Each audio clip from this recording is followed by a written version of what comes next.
Que le Seigneur Dieu ouvre nos yeux afin de voir plus clair les choses cachées de l'Esprit. Je dis merci au Seigneur Dieu pour tous ses bienfaits pour la création, qu'il nous délivre de nos ennemis et de nos adversaires, qu'il nous aide à sortir de la naïveté, qu'il nous libère au nom de Jésus-Christ. Je vous salue fraternellement, que vous soyez bénis par son nom. Je m'appelle Boniface Paradon, votre serviteur. J'espère que la semaine a été grandiosement fructueuse pour chacun de vous. Malgré les guerres et les nouvelles de guerre, malgré les multiples mauvais temps, cela ne nous ébranle guère, car tous les serviteurs de Dieu ont été avertis et nous devons continuer à porter nos regards sur lui et augmenter notre foi en lui. Son Fils Jésus nous a enseigné à propos et nous devons persévérer jusqu'à la fin, comme lui-même a pu garder sa fidélité et son obéissance jusqu'au pied de la croix. Sur ce, je vous dis merci et bienvenue sur le web, chers internautes, à l'écoute et à la visualisation de cette nouvelle édition. Soyez fortifiés. Le titre d'aujourd'hui, c'est Élisée a été choisi par Élie sur l'ordre de Dieu et aujourd'hui. 1 Roi, chapitre 19, du verset 19 à 21. Élie partit de là et il trouva Élisée, fils de Shaphat, qui labourait. Il y avait devant lui 12 paires de bœufs et il était avec la 12e. Élie s'approcha de lui et il jeta sur lui son manteau. Élisée, quittant ses bœufs, courut après Élie et dit, « Laisse-moi embrasser mon père et ma mère, et je te suivrai. » Élie lui répondit, « Va et reviens, car pense à ce que je te dis. » Après s'être éloigné d'Élie, il revint prendre une paire de bœufs qu'il offrit en sacrifice avec l'attelage des bœufs. Il fit cuire leur chair et la donna à manger au peuple. Puis il se leva, suivit Élie et fut à son service. Pour la prédication, mes bien-aimés, l'Éternel parle, ordonne et accompagne.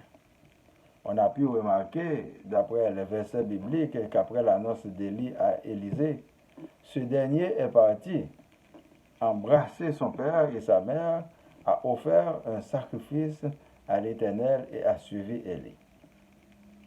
Élisée, par son obéissance, se trouve automatiquement entre de bonnes mains, Élie et l'Éternel, pour exécuter le plan de Dieu dans sa vie, pour aller faire éclater la gloire de Dieu à travers de ses œuvres. Quand l'Éternel parle, il accompagne, il fait des prévisions et provisions. Il place son esprit sur la personne afin d'affronter le sadique ennemi et de le vaincre pour la gloire de Dieu. Les miracles qu'Élisée a opérés sont les œuvres de Dieu par sa personne. On trouve de l'amour, des dons gratuits de guérison, la vérité, le nationalisme, l'augmentation de la foi, la promotion du royaume de Dieu, la justice et beaucoup d'autres choses semblables. Mais quand l'homme appelle, on trouve de l'égoïsme, de l'incompétence, de la manipulation, de la jalousie, de l'estime de soi, de l'orgueil, de la magie, du matérialisme, du fanatisme, de l'idolâtrie, de la cupidité, du scandale, de la haine, d'exploitation à outrance et autres choses semblables. La cause de nos maux en est la conséquence de nos désobéissances à Dieu. Notre refus d'aimer, d'accepter les autres, de pratiquer la justice, d'accepter le bien, comme nous a enseigné Jésus, nous savons très bien qu'il y a un Créateur, un être suprême qui nous demande de croire en lui pour nous sauver, pour avoir la vie au lieu de s'attacher à cette créature, à des choses futiles, terrestres, à des esprits rebelles dont leurs jours sont comptés pour le jugement dernier. Beaucoup de vous dites que des esprits les réclament pour les servir. Je dois vous dire honnêtement que vous n'êtes pas le ou la seule dans ce cafouillis. Ils ont déjà essayé sur d'autres personnes avant vous. Cela n'a pourtant pas marché, mais plutôt que vous êtes plus naïf ou naïf. Mais faites-en un choix intelligent et audacieux. Choisissez l'Éternel des armées pour servir, afin d'avoir la vie éternelle en Jésus-Christ. Le prophète Élisée en est un parfait exemple. En ce qui concerne les sacrifices, Jésus en a déjà payé par son sang sur la croix pour tous les élus de son Père. Il n'y a point d'autre sacrifice à faire pour le salut ni le pardon des péchés. Mes bien-aimés, ouvrez bien grand vos yeux pour sortir de la pauvreté extrême que les faux prophètes et les méchants sur la terre veulent vous enfoncer. Les sacrifices de nos jours sont diaboliques, inhumains, sadiques, criminels, cruels, non civilisés et occultes. Les auteurs, que vous soyez découverts ou dans le plus grand secret, vous subirez le même sort devant Dieu et sont punis par la plupart des lois des hommes, dépendamment du pays. Haïti, un pays riche mais habité par des exploités, que chacun fasse ce qu'il a à faire avec droiture et justice pour l'amour de Dieu et le développement de la patrie. Le plus grand mal que vous pouvez vous faire, c'est de compter sur des corrompus.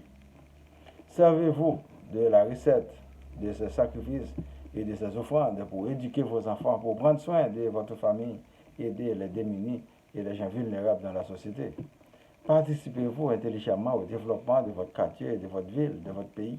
Il est grand temps de briser les chaînes de manipulation, d'escroquerie, de ténèbres, d'esclavage moderne qui vous empêchent de progresser en ce siècle présent. L'Éternel nous délivre. Jésus nous sauve. Pourquoi nous ne nous sommes pas libres? Répondez-vous à cette question et travaillez en conséquence pour vous libérer des oppresseurs et des faux leaders. Dieu nous aime. Aimons-nous les uns les autres et faisons le chemin ensemble jusqu'au royaume de Dieu. Demandons à l'Éternel de nous donner l'esprit d'obéissance à lui afin qu'il nous révèle les choses cachées de l'esprit. Que le Seigneur Jésus nous sauve de tout danger. Que l'Esprit Saint nous éclaire en toutes circonstances. Prions pour moi, ma famille, vos familles, les membres du groupe Spiritualité, les vrais amis, les personnes malades, les persécutés, les démunis, les traumatisés, les leaders, les villes, Laval, Montréal, Québec, Canada et le monde entier. Que la paix soit sur le monde. Nous ne voulons pas de guerre. Récitons notre Père qui es aux cieux. Que ton nom soit sanctifié, que ton règne vienne, que ta volonté soit faite sur la terre comme au ciel. Donne-nous aujourd'hui notre pain de ce jour. Pardonne-nous nos offenses comme nous pardonnons aussi à ceux qui nous ont offensés. Et ne nous laisse pas entrer en tentation, mais délivre-nous du mal. Car c'est à toi qu'appartiennent le règne, la puissance et la gloire, au siècle des siècles. Amen. Je vous souhaite de passer une bonne journée et une bonne semaine. Lisez et méditez toujours sur la parole de Dieu. C'est votre serviteur, Boniface Paradon. Merci et à la prochaine. Au revoir.